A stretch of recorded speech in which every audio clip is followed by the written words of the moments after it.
Salam uşaqlar, bir neçə sualımız var ki, onların izahına birlikdə baxaq. 28-ci suala baxaq. Sürtünməsiz üfüqi səth üzərində sükunətdə olan cismə müstəviyə paralel istiqamətdə təsir edən qüvvənin yoldan asılılıq qrafiki verilmişdir. Buna əsasən 6 metr yolda cismə təsir edən əvəzləyici qüvvənin gördüyü işi hesablayın. İlk öncə baxıram ki, bu qüvvə yol düsturudur, yerdəyişmə düsturudur və bu zaman işi tapanda iş bərabərdir, bilirik ki, A bərabərdir Fs və hasil şəklində demişik ki, həmişə nəyə tapmalıyıq? Fiqurun sahəsi. Bəs bu fiqurun sahəsi, hansı fiqurlar var burada? Uşaqlar, bu xəttin S oxu ilə yaratdığı, yəni bir burada düzbucaqlı var, bir də burada, baxın, trapesiya var. Bu trapesiyanın sahəsini tapacağıq. İlk öncə birinci sahədən başlayaq. Buna gəlin A1 deyək. Bu düzbucaqlıdır. Yəni 22 vurulsun 10 edir 20 joule. İkinci düzbucaqlı. İkinci düzbucaqlığın oturacaqları demişik ki, kiçik oturacaq. Bax 4-dən 2-yə arası 2, bir də 2-dən 6-ya böyük oturacaq arası 4. Deməli nə dedik? Trapesiyanın deməli sahəsi nə oldu? A üzərinə gəl B bölünsün 2 vurulsun hündürlük. İkinci halda bizim işimiz kiçik oturacaq 2 üzərinə gəlsin. Böyük oturacaq 6 ilə 2 arasındakı məsafə 4 bölünsün 2 vurulsun -5. Bu dedir -15 joule. Biz nəyi tapırdıq? İşi. Deməli, hər ikisinin cəmi, yəni 20 üzərinə gəlinsin. -15, o da bərabərdir 5 joule. Yəni, cavab A variantı. 29-cu sualın izahına baxaq. Sabit təzyiqdə ideal qazın bir halından iki halına keçməsi üçün kütləsini necə dəyişmək lazımdır? Kütləni deyir uşaqlar, yəni bu Mendeleyev-Clapeyron tənliyindən istifadə edərək PV bərabərdir M bölünsün böyük M RT. Bizə nəyi soruşur burada? Kütləni. Kütlə bərabərdir. RT düşür məxrəcə PV M. Baxıram uşaqlar, sabit təzyiqdir, təzyiq getdi, molyar kütlə. Baxıram, baxın, temperatur da qrafikdən sabit, R sabit. Nə qaldı uşaqlar? Görürəm, kütlə ilə həcm düz asılıdır. Kütlə ilə həcm bir-biri ilə düz asılıdır. Baxıram həcmə. Həcm bir halından iki halına keçəndə ondan 2, yəni 5 dəfə artıb. Həcm 5 dəfə artıb. Həcm 5 dəfə artıbsa, kütləmiz də deməli 5 dəfə artıb. Cavab 5 dəfə artıb. Cavabımız, uşaqlar, C variantına baxın, 5 dəfə artıb. Belə düşübdür. 30-cu suala baxaq. Sabit həcmdə qaz A halından B halına keçdikdə daxili enerjisi necə dəyişər? Biz deyirik ki, daxili enerji temperaturla düz asılıdır. Yəni, buradan baxırıq ki, temperatur dəyişməyib. A halında da eynidir, B halında da eynidir. Deyərdik ki, daxili enerjinin dəyişməz. Ancaq bu səhv olar. Niyə? Çünki daxili enerjinin dəyişməsi üçün bizə şərtdə verilmiş kütləli deməli idi ki, verilmiş kütləli. Amma burada elə bir, yəni kütlənin sabit qaldığını bilmirəm. Onun üçün biz ikinci bir düsturumuzdan istifadə edərik. 2-də 3 delta P V düsturundan istifadə edək. Nə deyir? Sabit həcmdə. Baxın, həcm sabit. Baxaq təzyiqə. Təzyiq necə dəyişib uşaqlar? Təzyiq P0-dan 4P0-a, yəni 4 dəfə artıb. Daxili enerjidə buradan da görürük ki, təzyiqin düz asılıdır. Deməli, təzyiqimiz 4 dəfə artıbsa, onda daxili enerjimiz də 4 dəfə artar. Cavabımız 4 dəfə artmış olar. Bayaqki düsturdan istifadə edib burada. Burada da tapsaq, M artıb, M-dən asıllığına yenə gəlib 4 dəfə artar. Tapardıq. Deməli, 9-cu suala baxırıq. Kütləsi M, tərəflərinin uzunluqları A və B olan paralelepiped formalı bir cins cismə üfüqi istiqamətdə hansı minimal F qüvvəsi təsir etmək lazımdır ki, bu O nöqtəsi ətrafında aşsın? Deməli, F qüvvəsi O nöqtəsi ətrafında bunu aşdırmaq istəyir. Və buradan görürük ki, biz qüvvə momentindən istifadə edərik. Qüvvə momentində biz hər bir cismə ağırlığı, dedik onun mərkəzindən aşağıya doğru bir ağırlığı var, mg'si var. İndi gəlin bu mg qüvvəsi və F qüvvəsi bu cismi hansı istiqamətdə aşılar ona baxaq. F qüvvəsi baxın saat əqrəbi istiqamətində bunu hərləyir O nöqtəsi ətrafında, amma mg isə saat əqrəbinin əksinə dayanıqlığı qoruyur. Onda yazaq momentlər qaydasını. Saat əqrəbi istiqamətində olan F vurulsun. Qolu nə qədərdir uşaqlar? Baxın, dayağımız buradır. F-in qolu buradan bura, yəni B. Vurulsun B bərabərdir. Ağırlıq qüvvəsinin vurulsun. Dayağa qədər olan uzaqlığı, bax dayağa qədər olan uzaqlığı A-nın yarısı. Yəni A bölünsün 2. Buradan elə bizə F qüvvəsini soruşurdu. F qüvvəsi bərabərdir. 2B məxrəcə düşər. MGA. Cavab MGA bölünsün 2B.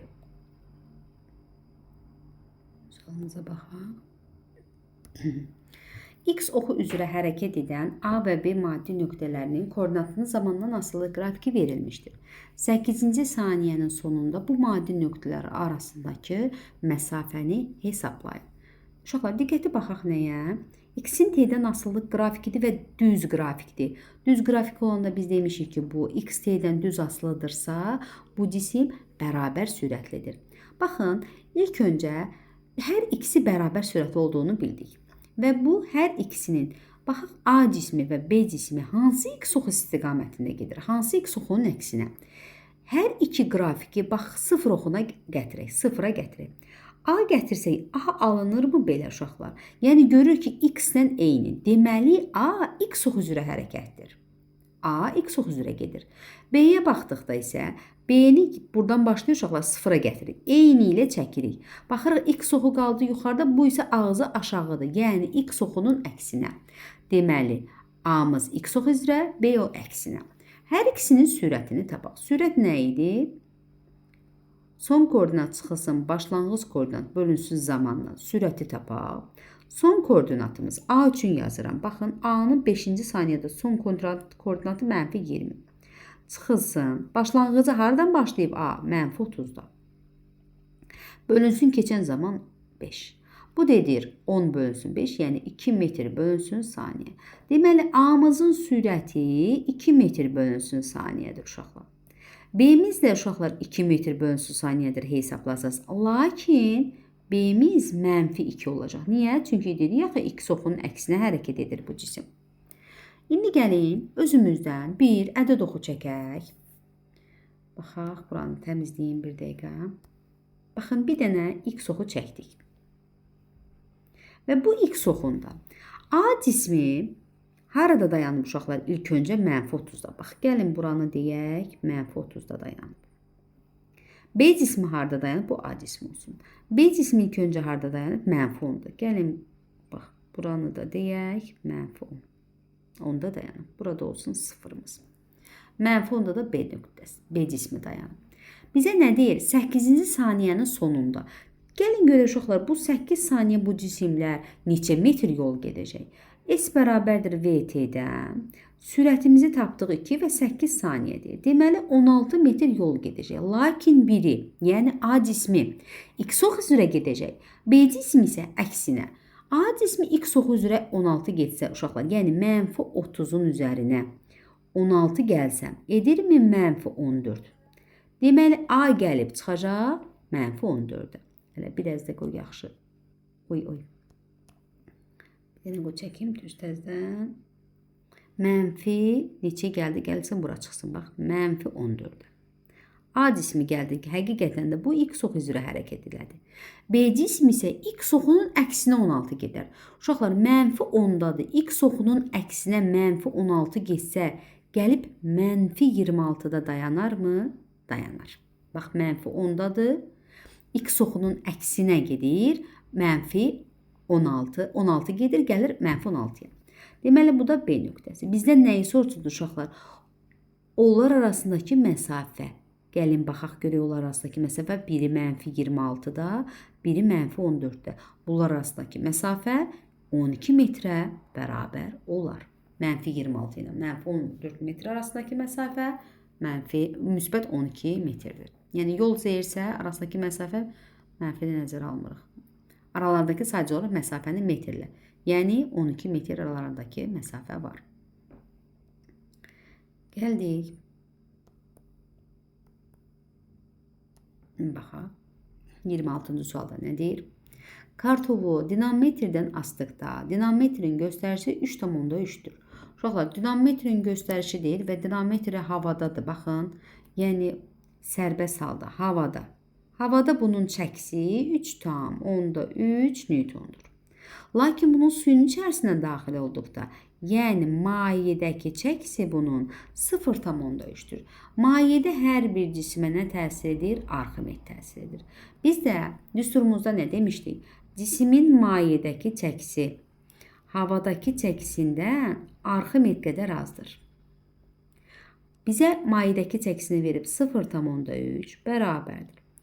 Havadakı çəkisini verib 3,3 çıxılsın F arximet. Buradan da arximet qüvvəsi bərabərdir 3 newtona. Elə bizdən arximet qüvvəsini soruşurdu. Cavabımız 3 newton.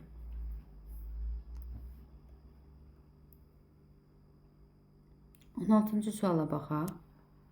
Şəkildəki yolun yalnız LN arası sürtünməlidir. Yalnız NN aralığı. Bax, bu aralıq yalnızca sürtünməlidir. K nöqtəsindən Y kinetik enerji ilə atılan cisim P nöqtəsinə qədər gəlib çıxır, geri qaydanda gəlib M nöqtəsində dayanır. Biz buradan uşaqlar enerji çevirmələrindən taparıq.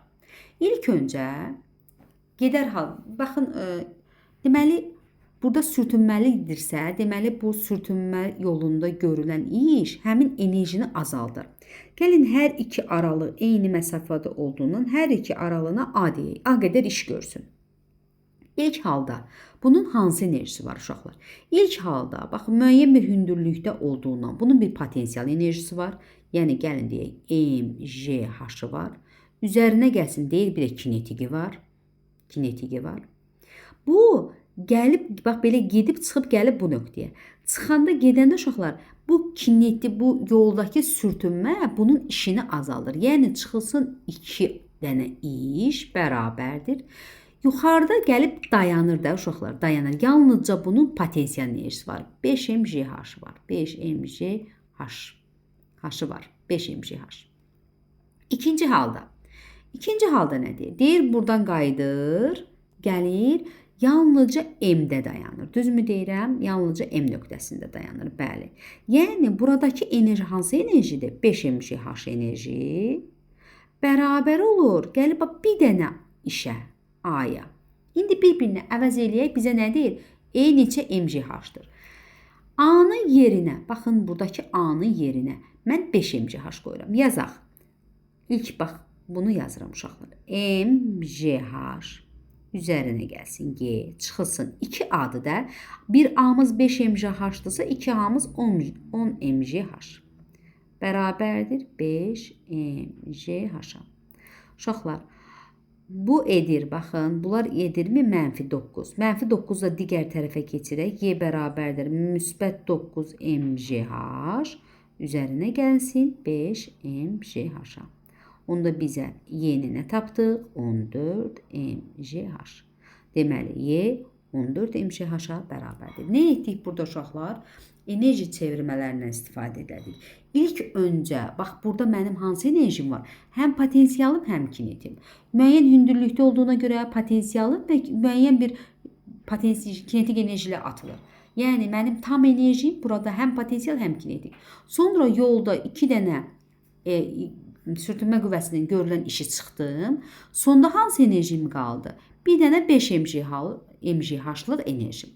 Sonradan yenə 5 MGH-lıq enerjim yalnızca 1 A-ya bərabərdir. Biz əvəzləmə etməklə Y-ni tapmış olduq. Sadədir əslində. Baxaq 16-cı suala. 16-cı sualda nə deyir uşaqlar? Kütləsi 2 kiloqram olan cismi D nöqtəsindən 20 metr bölünsün saniyə sürətlə atıldığı zaman BC hissəsi sürtünməli olan yolun A nöqtəsindən 5 metr bölünsün saniyə sürətlə keçir. İtirdiyi enerjini tapın. Baxın yenə. Biz dedik ki, bayaqki kimi, eynən bayaqki kimi misaldır uşaqlar. Baxın, buradan deyir keçəndə, A nöqtəsindən bu cisim keçəndə sürəti 5 ilə keçir. İlk halda bunu Bunun hansı enerjisi var uşaqlar? İlk halda bunun kinetik enerjisi var. Kinetik enerjidə biz bilirik ki, mv kvadratı bölünsün 2-dir. Gəlin indi buralar təmizləyim. Yazaq. Birinci halda mv kvadratı bölünsün 2. M'imizi neçə verir uşaqlar? 2. 2 kinetik enerjinin düsturunu buradan yazım. Mv kvadratı bölünsün 2. Uşaqlar kütləmiz də 2-dirmi? Bax bu 2 ilə bu 2 geçsin. Elə bir dənə v kvadratı qalsın mı? Qalsın. Daha sadələşdirək. V kvadratı. İlk halda baxıram. 20'nin kvadratı edir 400. Uşaqlar, yenə bu BC-dəki sürtünmə iş onun zəiflədir. Və sonda bura sürəti 5 ilə keçirdi uşaqlar. 5'in kvadratı 25. Elə bizdən bax bu işi soruşur. BC hissəsində itirdiyi enerji. Neçə eləyir uşaqlar bu da? 375 joula bərabərdir. Nə etdim? İlk enerjimiz kinetik enerji çıxılsın, yoldakı, buradakı sürtünməsinin gördüyü enerji bərabərdir. Son halımızda da enerjimiz bizim 5 ilə getdiyinə görə 25 joula bərabərdir burada. Deməli, cavabımız 375. 10-cu suala baxaq. Kütləsi M olan KLM kubları şəkildəki kimi üst-üstə yığmaq üçün ağırlıq qüvvəsinə qarşı neçə mgh-lıq iş görmək lazımdır? Burada ilk öncə nə ayırdıq?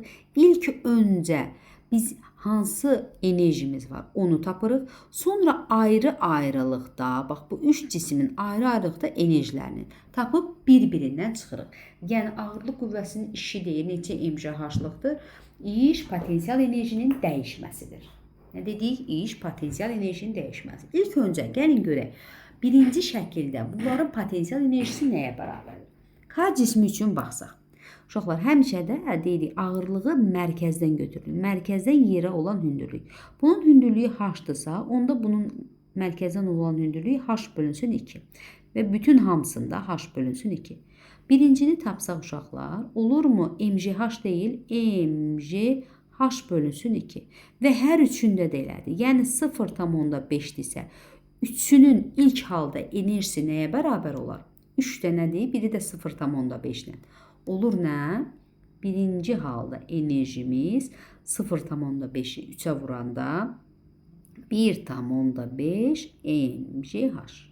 Bax, ilk halda KLM-in 1,5 mgh-lıq enerjisi var. İndi ikinci hala baxırıq, yəni ikinci şəklə baxırıq.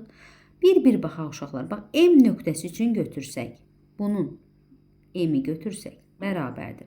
Yerdən olan hündürlüyü h bölünsün 2. Yəni mgh bölünsün 2 qədər enerjisi var. İkinci elinin enerjisinə baxırıq. Yenə mərkəzdən götürürəm uşaqlar, mərkəzdən. Mərkəzdən yerə qədər olan hündürlük. Baxın, bunun bir h bölünsün 2-dir, amma bu bütövlükdə h-dır. Yəni 0,5, bu da 1 edir. 1,5 mgh. Üçüncü şəkilə gəlsə isə, üçüncü şəkildə, yəni təm mərkəzdən uşaqlar, təm mərkəzdən aşağıya doğru. Baxın, bura yarısı h bölünsün 2-dir, amma bunlar bütün h-dır. Yəni 0,5, bunlar da 2. 2,5. Deməli, K-nın da enerjisi 2,5 mgh-dır. Onda uşaqlar, ikinci halda enerjimiz nəyə bərabər oldu? Baxaq, bu da elədi 0,5.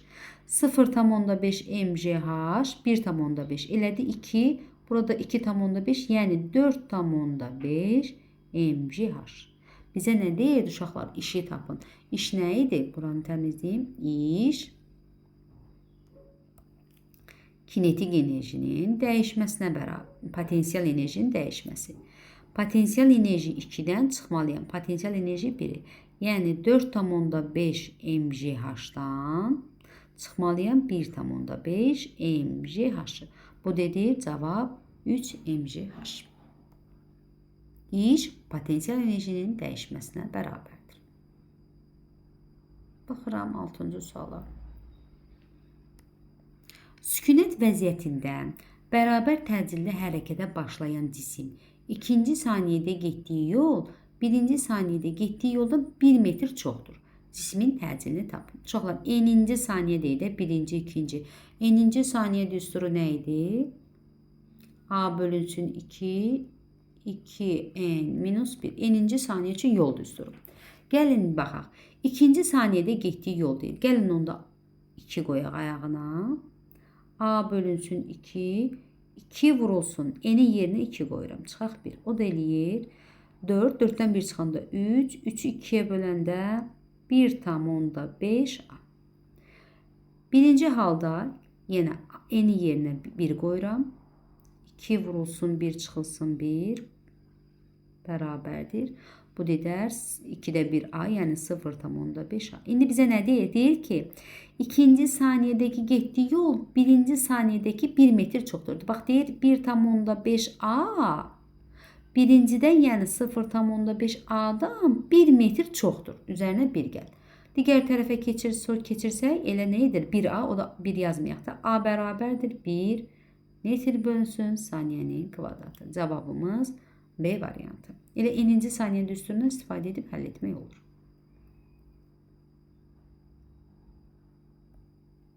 Nə deyir uşaqlar? Cismə təsir edən qüvvənin cismin getdiyi yolda nasıl qrafiki verilmişdir. 0-3 metr aralığında cisim neçə col iş görər? Sürtünmə nəzərə alınmır. Nə görür uşaqlar? F'in S-dən asıllığıdır və işi sorucur. İş bayaqki misala oxşuyur. A bərabərdir Fs dedik. Əgər Fs deyiriksə bu fiqurların sahəsi. Yenə görürük burada 2 dənə fiqur var. Bax, bir burada düz bucaqlı 3 bucaq. Bir də trapesiya. Bax, bu fiqurlar. Gəlin ilk öncə düz bucaqlı 3 bucağın katetləri. Bax, bir katet bura, digər katet bura. Yəni buna deyirik A1 deyək buna. A1 bərabərdir.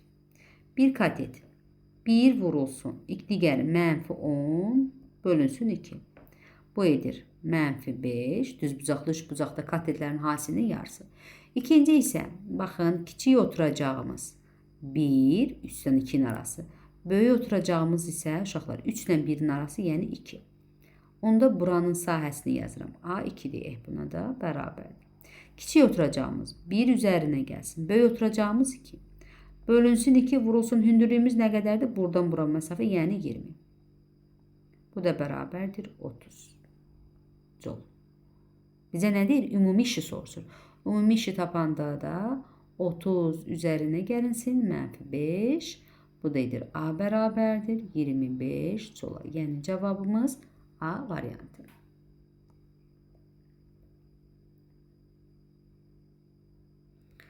Başlanğıc anda aralarındakı məsafə 30 metr olan cisimlər düz xətli bərabər sürətlə hərəkət edir.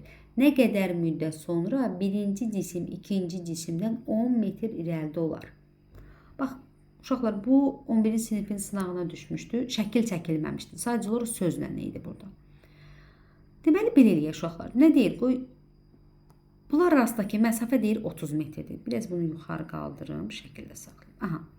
Buralar arasındakı məsafə 30 metrdirsə, onda mən bax bu birinci cismi 0-da, ikinci cismi 30 koordinatında qəbul edirəm. Aralarındakı məsafə 30 metr. Heç bir şey dəyişmədi. Deyir ki, nə qədər müddət sonra birinci cisim ikinci cisimdən 10 metr, birinci cisim ikinci cisimdən 10 metr qabaqda olar. Baxın, yəni gəlib bura çıxar. Bu birinci cisim ikinci cisimdən aralarındakı məsafə 10 metr olar. Uşaqlar, birincinin tənliyini yazsaq, x bərabərdir. Tənliyimizin əvvəlcə yazaq, x bərabərdir x0 üstə gələk vt. Niyə üstə gələk yazıram? Hər ikisi x0 istiqamətində gedir. Birinci, x0'ım yoxdur, 0. V neçə ilə gedir? 10 ilə gedir, yəni 10t. İkinci, bu birinci. İkinci isə uşaqlar, baxıram, 30'da dayanım, yəni koordinatım 30. Üzərinə gəlsin, neçə ilə gedir? 5. 5'dir. Bizə nə deyir? Deyir ki, birinci cisim 10 metr qabaqda olar. Yəni, ikincinin üzərinə 10 gəlsəm, gəlib birinciyə çatar. Bax, bu tənliyi həll edək. Yerinə qoyaq, yazaq. İkincimiz nədir uşaqlar? İkincim 30 üzərinə gəlsin 5'dir. Üzərinə gəlsin, bax, bu 10. Bərabərdir birinci. Birinci nədir uşaqlar? 10t. 5-i digər tərəfə keçirirəm, edir 5t bərabərdir 40-a. Onda t də bərabərdir 8-ə. Deməli 8 saniyədən sonra bu cisimlər arasındakı məsafə 10 metr olar. İndi gəlin yoxlayaq görək düzmü yazmışıq? Baxaq. Uşaqlar 8 saniyə dedi. Aparaq bu da yerinə qoyaq. Bir dəqiqə. Yerinə qoyaq, bərabərdir. 8-i vururam 10-a eləyir 80. Deməli 80-ci koordinatda olacaq. Digər isə 8-i qoy bura. 8 dəfə 5 40. 40-ın üstlərindən də 30 eləyir 70. Həqiqətən də biri 80-də, biri 70-də. Hansı qabaqdadır? Birinci qabaqdadır. Aralarındakı məsafə nə qədərdir? 10 metr. Deməli, cavabımız elə 8 saniyə. Düzgün tapmışıq. 15-ci suala baxırıq.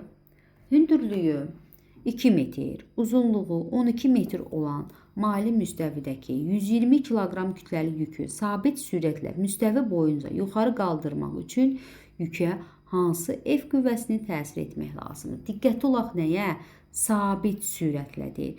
Yəni, burada sürtünmə nəzərə alınmır, deyir uşaqlar. Bir dəqiqə diqqətlə baxaq. Sürtünmə qüvvəsi var. Və burada sürtünmə qüvvəsi var. Bir dənə aşağıya doğru bir dənə sürtünmə qüvvəsi var.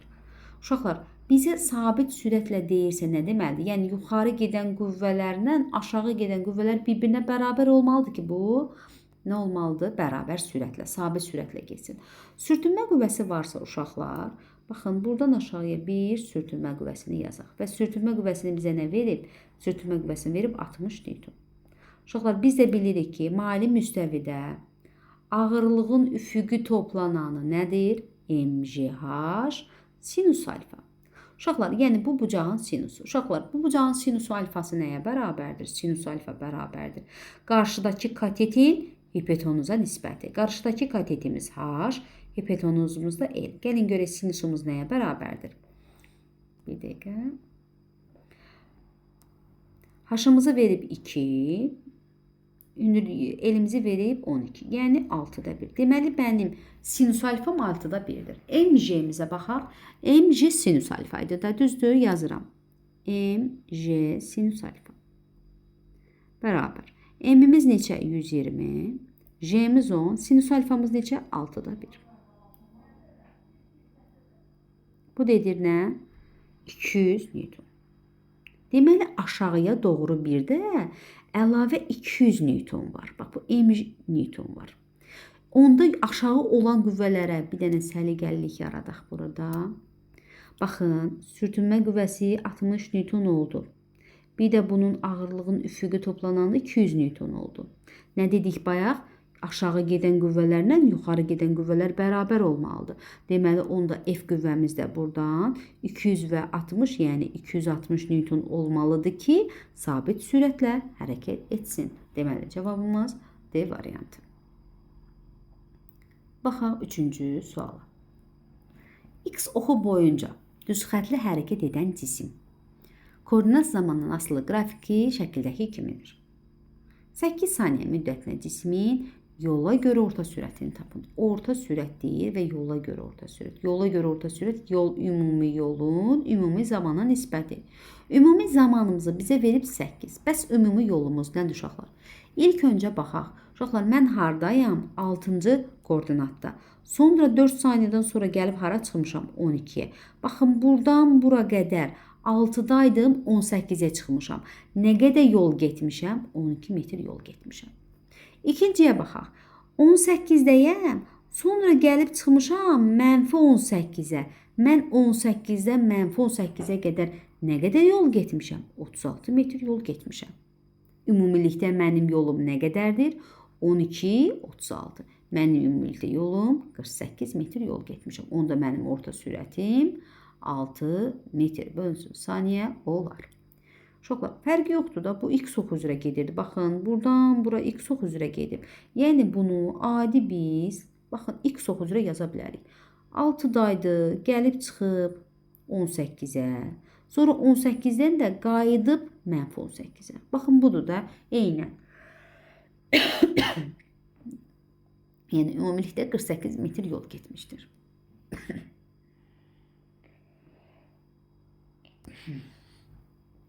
Baxaq sualımıza.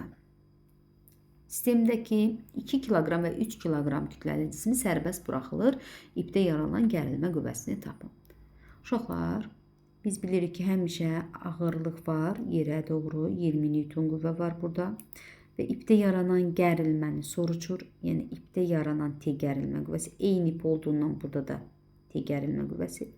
Hər biri üçün ayrı-ayrılıqda baxaq. Bax, birinci bunun üçün baxaq. Nə yazaram?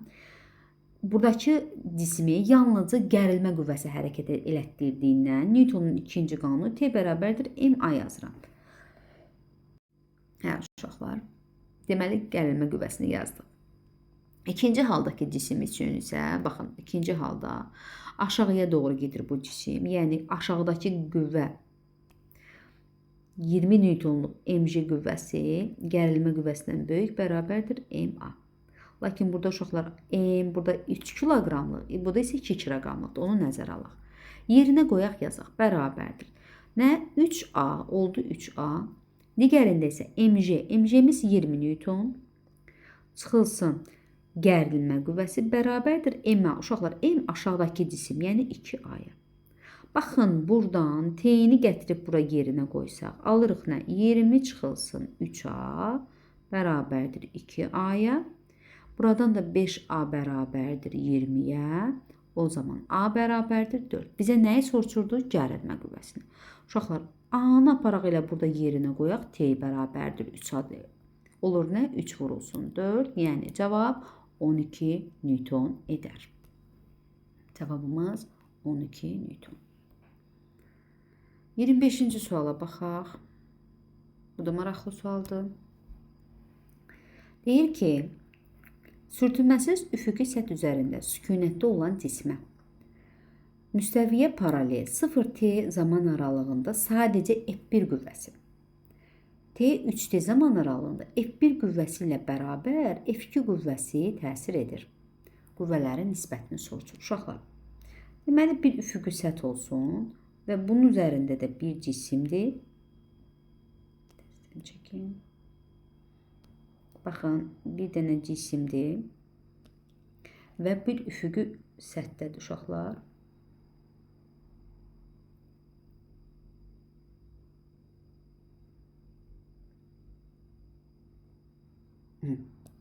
Üfüqi səthdədir.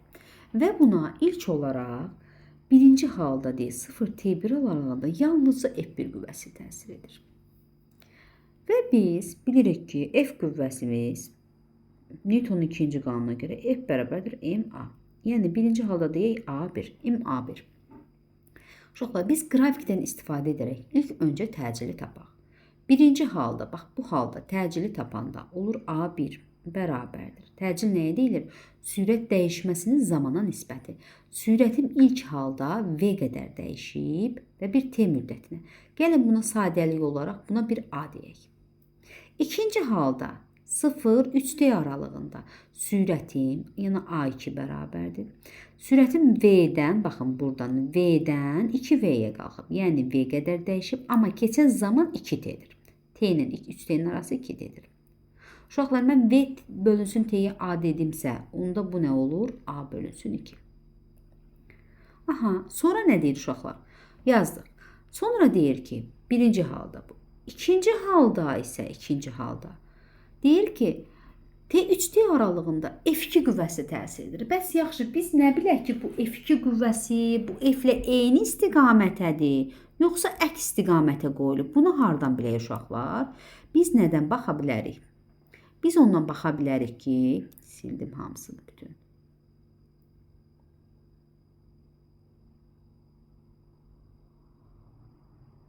Aha. Birinci dedik ki, burada bir F1 qüvvəmiz var. Aha.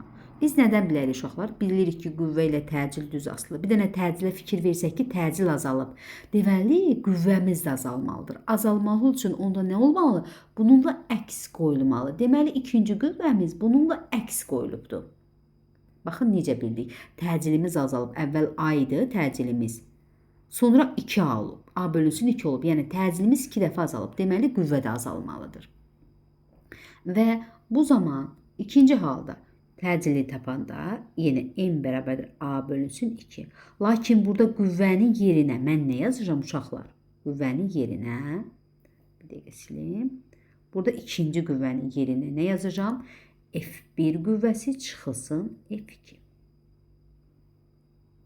Və F1-in böyük olduğunu nə bildim uşaqlar? Baxın, uşaqlar, qrafikdən görürəm ki, təcilimiz ikinci halda mən qüvvəni bu istiqamətə yönəldimsə, əgər ikinci qüvvəmiz böyük olarsa, bu zaman yavaşlayan hərəkət olardı. Sürətimlə qüvvə əks olardı, yavaşlayan. Axı görürəm burada yeyinləşən hərəkətdir hələ.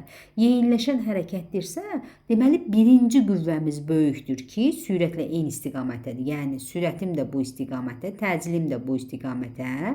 Bu zaman yeyinləşən hərəkətdir. Qrafikdə yeyinləşənin qrafikidir. Deməli F1-dən F2-ni çıxmalıyam. İndi yerilənləri bir-bir əvəz edək yazaq. Nə yazdıq uşaqlar? A1-i nə tapdıq? A. MA. A2-ni nə tapdıq? M. A bölünsün 2. Uşaqlar, burada F1-in yerinə baxın. Buradakı F1-in yerinə gətirib MA yazıram. Olur MA çıxılsın F2 bərabərdir. MA bölünsün 2. Bu zaman F2 nəyə bərabərdir? MA bölünsün 2-yə. Bizdən nəyi soruşurdu? F1 bölünsün F2-ni. F1-imizi nə tapdıq uşaqlar? F1-imiz MA. M2-mizi nə tapdıq? MA bölünsün 2. Burada MA'lar gedir. 2 də qalxır yuxarı. Cavabımız elə 2. Yəni D variantı. Maraqlı misal idi.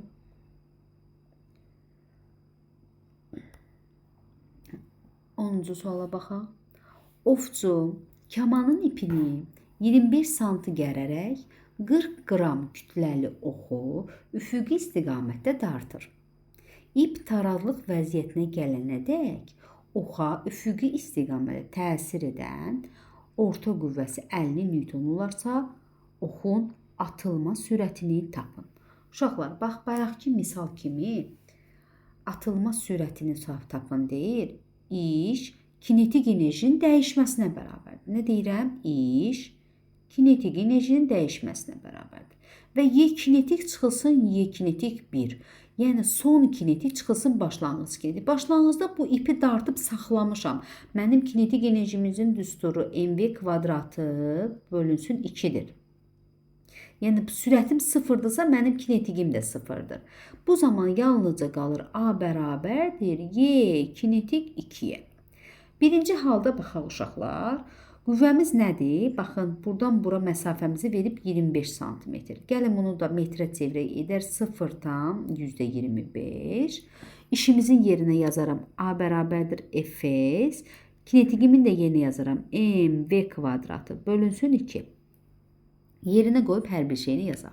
40 qramdır uşaqlar. Bunun da kilograma çevirək. Kütləni kilograma çevirək. Yəni 1000-ə bölək. O da eləyir 0,04 kilogram. Yerinə qoyaq yazaq uşaqlar. Gəlin, bax, buradan belə hesablayaq. Görün, buradan yaza bilərəmmi? Bir dəqiqə. 0,25. Nə dedik? Yazdıq ki, Fs bərabərdir mv kvadratı bölünsün 2. Bizə sürəti soruşur. Qüvvəmizi neçə vermişdi? 50 Newton yazaq. 50 Newton vurulsun. Məsafəmiz, yəni S-imiz, D-imiz 0,25 bərabər. Kütləmizi dedik 0,4 vurulsun sürətin kvadratı bölünsün 2. Gəlin vergüldən azad eləyək. Budur.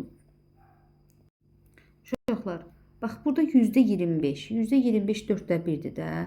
Bunun yerinə, baxın, bunun yerinə 4də 1 yazaq. Bunu da vergüldən azad eləyək. Yəni 100-ə vursaq, məxrəzi də onda o zaman 100-ə vurmalıyıq. İxtisarlarımızı edək. 4 ilə 200-ü aparsaq, edər 50. Nə ixtisarımız var? Bax, 50 ilə 4 2-yə gedir, qalır 2, bu da qalır 25. Bu 2 ilə də bu 50 gedir, qalır 25. Son olaraq nə aldım uşaqlar? V kvadratı bərabərdir, çarçarpaz vursaq. 25 vurulsun 25. Bu zaman V'miz də nəyə bərabərdir? 25 metr bölünsün saniyə. Yəni cavabımız 25 metr bölünsün saniyə. Neynədik? İşi kinetik enerjinin dəyişməsinə bərabər etdik. Sonuncu mu sualdır? Bəli, sonuncu sual. Baxaq.